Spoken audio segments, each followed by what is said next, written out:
എന്റെ അമ്മേ, എന്റെ നെഞ്ചെടുപ്പ് ഇപ്പോഴും മാറിയിട്ടില്ല. വല്യച്ഛൻ വലിയ പ്രശ്നം ഉണ്ടാക്കുമെന്നാ ഞാൻ വിചാരിച്ചത്. എന്നാലും ഈ അമ്മായിക്ക് ഇതെന്ത് പറ്റി? ഋതു ചേച്ചി സൂക്ഷിച്ചോണേ. അമ്മായി ഇങ്ങനെ രാജുചേട്ടനെ സപ്പോർട്ട് ചെയ്ത് സംസാരിക്കണമെങ്കിൽ അതിന് പിന്നിൽ എന്തെങ്കിലും തക്കതായ കാരണം ഉണ്ടാവും.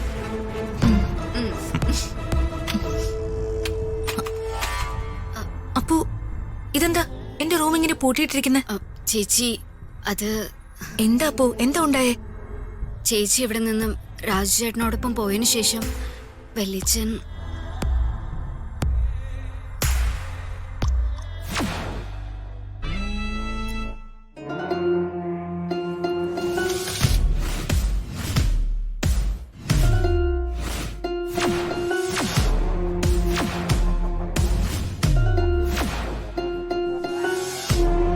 ചേച്ചി ഒരു മിനിറ്റ്, ഞാൻ പോയി റൂമിന്റെ കീ എടുത്തിട്ട് വരാം.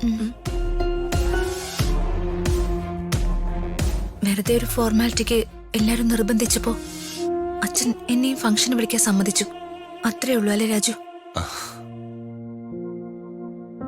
എങ്ങനെയാണെങ്കിലും ഋതിക മാഡം വരാൻ പാടില്ലെന്ന് വർമ്മ സാർ അവസാന വാക്കൊന്നും പറഞ്ഞില്ലല്ലോ. എത്ര ദേഷ്യമുണ്ടെങ്കിലും വർമ്മ സാറിന്റെ മനസ്സിന്റെ ഒരു കോണില് ഋതിക മാഡത്തിനോട് സ്നേഹമുണ്ടെന്നല്ലേ അതിന്റെ അർത്ഥം?